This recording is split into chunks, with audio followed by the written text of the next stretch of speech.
کہ سائفر کے معاملات پر وہ انویسٹیگیشن کریں اور وہ جن کو اور اس تفتیش میں شامل کرنا چاہتے ہیں ان کو کوآپٹ کر سکتے ہیں. اور کہا گیا ہے کہ نیشنل سیکیورٹی کو بریچ کیا گیا ہے. میں واضح کرنا چاہتا ہوں یہ وہی لوگ ہیں جو آج سے کچھ عرصہ پہلے اس سائفر کی حقیقت کو تسلیم ہی نہیں کرتے تھے. یہ وہی لوگ ہیں جو کہا کرتے تھے کہ یہ تو ایک من گھڑت سی چیز ہے جو دفتر خارجہ میں تیار کی گئی اور اس کی کوئی حقیقت نہیں ہے. آج ایک چیز تو طے ہو گئی کہ ہمارا جو موقف تھا پہلے دن سے کہ سائفر ایک حقیقت ہے، اس کو اس حکومت نے جو آپ دیکھ رہے ہیں کل رات سے بوکھلاہٹ کی شکار ہے اس نے تسلیم کیا. نمبر 1. نمبر 2، انہوں نے انویسٹیگیشن کا فیصلہ کیا ہے، شوق سے کریں. ہمیں کوئی گھبراہٹ نہیں ہے اور ہم نے کوئی ایسا قدم نہیں اٹھایا جس سے کہ پاکستان یا پاکستان کے مفادات کو ٹھیس پہنچے. الحمدللہ ہم نے دیانتداری سے اس ملک کی خدمت کی ہے اور اس مٹی سے وفا انشاءاللہ مرتے دم تک کریں گے. حقائق کو سامنے لانا، اور جب یہ انکشاف ہوا کہ اس قسم کی ایک نشست ہوئی ہے واشنگٹن میں اور ڈونلڈ لو نے ہمارے اس وقت کے سفیر سے اس قسم کی گفتگو کی ہے، اور اس گفتگو کا جب میرے سامنے سائفر آیا اور میں نے پڑھا اور میں نے مطالعہ کیا، میں نے اسے سنجیدہ سمجھا اور میں نے اپنی تشویش کا اظہار کیا کہ ایک خود مختار آزاد ملک کی خود مختاری پر ایک حملہ ہے اور ہمارے اندرونی معاملات میں مداخلت کی ایک سوچی سمجھی کوشش ہے. چنانچہ کابینہ کو، سب سے پہلے وزیر اعظم کو اور پھر کابینہ کو اعتماد میں لیا گیا. وزیر اعظم نے سائفر کی اہمیت کو سمجھتے ہوئے ایک نیشنل سیکیورٹی کمیٹی کا اجلاس بلانے کا فیصلہ کیا. اس اجلاس میں اس کی نوک پلک دیکھی گئی اور تسلیم کیا گیا، 1 کہ یہ ایک حقیقت ہے، 2 یہ مداخلت ہے، اور 3 کہ صرف وزیر اعظم کی نہیں تھی، یہ متفقہ نیشنل سیکیورٹی کمیٹی کی سفارش تھی کہ ڈیمارش کیا جائے واشنگٹن میں بھی اور اسلام آباد میں بھی. دفتر خارجہ کو ہدایت کی گئی، نیشنل سیکیورٹی کمیٹی نے ہدایت کی اور دفتر خارجہ نے اس ہدایت پر عمل پیرا ہوتے ہوئے ڈیمارش کیا، واشنگٹن میں بھی اور اسلام آباد میں بھی. ہم نے، اور آپ نے دیکھا جو سو کالڈ آڈیو لیکس سامنے آئی ہیں، عمران خان نے اس وقت بھی ذمہ داری کا مظاہرہ کیا اور یہ ہدایت پاس کی کہ اس پر ہم نے کوئی نام نہیں لینا، اور نہ ہی ہمارا مقصد تھا کہ ہم کسی ملک کو اور کسی ملک کے ساتھ اپنے تعلقات کو اس میں بگاڑ پیدا کریں. یہ پاکستان کے مفاد میں نہ تھا نہ ہے. لیکن پاکستان کے معاملات کا دفاع کرنا، اور اگر کوئی قوت ہمارے ملک کے خلاف کوئی مداخلت کرتی ہے یا اس کا ہمیں یہ خدشہ ہوتا ہے تو اپنا دفاع کرنا ہمارے فرائض میں شامل ہے، اور ہم نے وہی کیا۔ کابینہ نے بھی اس کے بارے میں اپنی ایک رائے قائم کی، اور اس ڈاکیومنٹ کو جو ان کے سامنے اس کے خد و خال رکھے گئے، اس کی اہمیت سے انہوں نے اس کا اعتراف کیا۔ آج حکومت ہم پر مقدمات قائم کرنا چاہتی ہے، شوق سے کرے، ہمارا دامن صاف ہے، اور ہم بالکل جواب دہ ہوں گے، اور انشاءاللہ ہیں۔ کوئی چیز ایسی نہیں کی جس سے پاکستان کے مفادات کو نقصان ہو، وہی کیا جو ہمیں کہا گیا۔ ریکمنڈیشن آئی، ڈپلومیٹک سرکل سے ریکمنڈیشن آئی، نیشنل سیکورٹی کمیٹی سے ریکمنڈیشن آئی، اور اس کو فالو کیا گیا۔ عمران خان صاحب نے حد الوسع کوشش کی کہ اس کو نام نہ لیا جائے، پر جب آپ ڈیمارش کرتے ہیں، اور جب ڈیمارش کرتے ہیں تو آبویسلی جب جس ملک کو ڈیمارش کرتے ہیں تو بات تو سامنے آ گئی کہ یہ مراسلہ کہاں سے آیا، اور وہ پھر ایک حقیقت ہے جو قوم کے سامنے آ چکی۔ سوال اٹھتا یہ ہے کہ آج ایک معاملہ دوبارہ اٹھانے کی کوشش کیوں کی جا رہی ہے؟ آپ کو یاد ہے عمران خان صاحب نے اور ہم نے بھی پارلیمان کی اہمیت کو اور اس کی خود مختاری کو تسلیم کرتے ہوئے اسپیکر صاحب کی خدمت میں مراسلہ بھیجا، اور انہیں کہا کہ ایوان کے سامنے پیش کیا جائے۔ ہم نے کہا کہ اس معاملے کی بالکل چھان بین ہونی چاہیے، اور چیف جسٹس صاحب کی خدمت میں بھی ایک مراسلہ بھیجا گیا، ایک کانفیڈینشیل لیٹر ان کی خدمت میں پیش کیا گیا۔ تو آج اتنے عرصے بعد حکومت کو خیال آیا، اور پھر انٹرسٹنگ بات یہ بھی ہے کہ پھر اپنی گفتگو میں یہ بھی کہتے ہیں کہ وہ مراسلہ جو پرائم منسٹر ہاؤس کے ریکارڈ میں درج ہے وہ وہاں سے غائب ہو گیا۔ اس کے ذمہ دار کون ہیں؟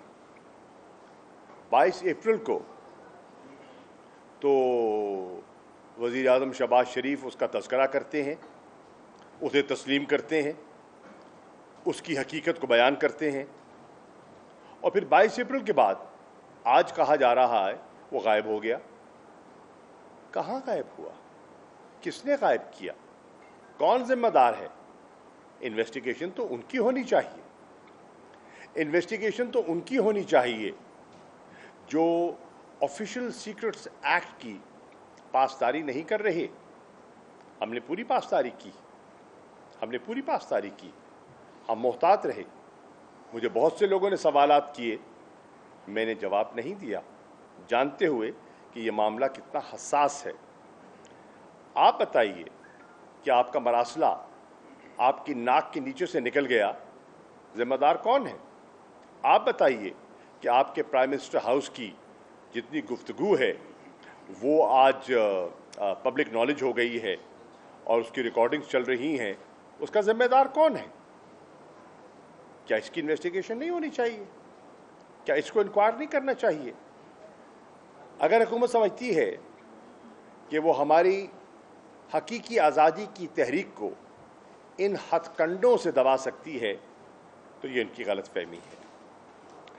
اب آپ دیکھیں، حکومت کی بوکھلاہٹ کا اندازہ آپ کو ہوگا کہ کل رات، اور میں کل ہی اسلام آباد سے آیا، ہمارا ایک اجلاس تھا سینئر لیڈرشپ کا، اور اس میں ملک کے سیاسی حالات پر تبادلہ خیال کیا گیا، اور عمران خان صاحب نے ایک اشارہ دیا سینئر لیڈرشپ کو کہ وہ کسی وقت بھی کال دے سکتے ہیں۔ چنانچہ پارٹی کو اور پارٹی کے کارکنوں کو پورے پاکستان میں تیار رہنا چاہیے کہ شارٹ نوٹس پر بھی ان پر یہ ذمہ داری ڈالی جا سکتی ہے اور انہیں اپنا کردار ادا کرنا ہوگا ملک کو ان جو اس امپورٹڈ حکومت سے نجات دلانے کے لیے اور جو مسلسل قوم کو معاشی دلدل میں دھکیل رہی ہے ان سے چھٹکارا حاصل کرنے کے لیے۔ تو پھر یکلخت وارنٹ گرفتاری جاری ہو جاتا ہے، اور کیا بنیاد ہے اس کی؟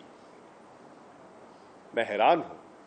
ذرا کیس کی نوعیت کو دیکھیے، دفعات کو دیکھیے، اور پھر وارنٹ کو دیکھیے۔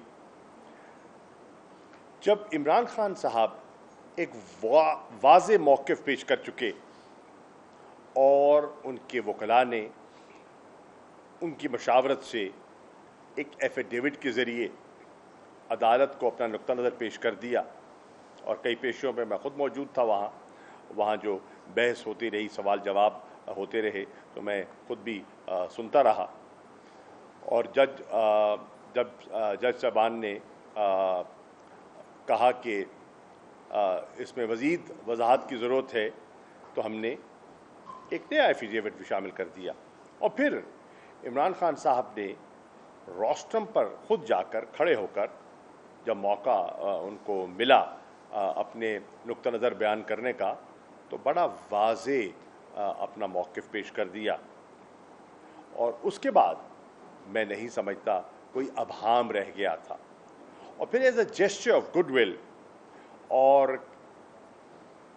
رول آف لا کو، اس کی حاکمیت کو ہمیشہ تحریک انصاف نے اور عمران خان نے اجاگر کیا ہے۔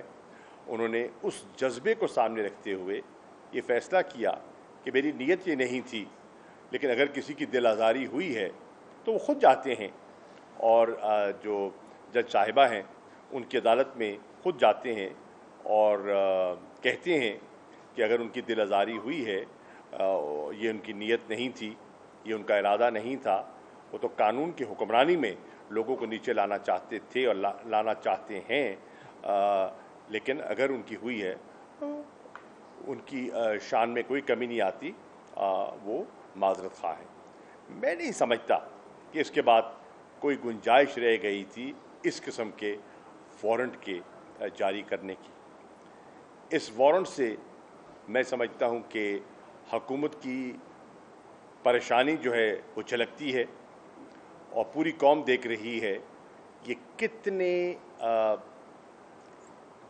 پینک سٹرکن ہیں، یہ کتنے گھبرائے ہوئے ہیں، انہیں سمجھ نہیں آ رہی کہ وہ آگے بڑھیں تو کیسے بڑھیں۔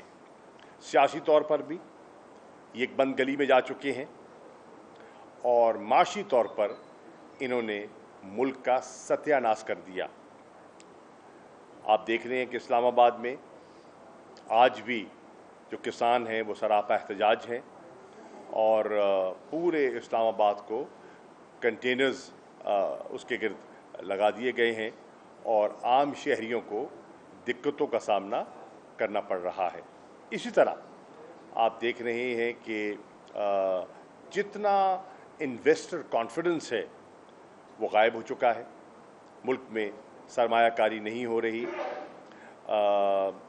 کاشتکار جو ہے وہ اپنی جگہ پریشان ہے، تاجر اپنی جگہ پریشان ہے، صنعت کار اپنی جگہ پریشان ہے، جو تنخواہ دار طبقہ ہے وہ اپنی جگہ مہنگائی کی چکی میں پس رہا ہے، اور آپ دیکھ رہے ہیں کہ جو سینسٹیو پرائس انڈیکس ہے وہ 45% سے تجاوز کر رہا ہے۔ پاکستان کی تاریخ میں افراط زر نے کبھی یہ حد نہیں چھوئی تھی جو آج آپ دیکھ رہے ہیں۔ ہر طرف سے یہ ناکام دکھائی دے رہے ہیں، اور ایک معقول راستہ جو ہم ان کو دینے کی کوشش کرتے ہیں، ہم تجویز کرتے ہیں کہ آئیے ایک آئینی اور جمہوری راستے پر گامزن ہو کر ہم آپ کے لیے، اپنے لیے، پاکستان کی عوام کے لیے آسانی پیدا کر دیں، اور وہ ہے انتخابات۔ اس سے وہ کتراتے ہیں۔ کیوں کتراتے ہیں؟ شاید ان کو اس وقت عوام کا سامنا کرنے کی ان میں جرأت نہیں ہے۔ مقصد ان کا لوگوں کی اداروں کی اصلاح نہیں ہے، مقصد ان کا عوام کو سہولت پہنچانا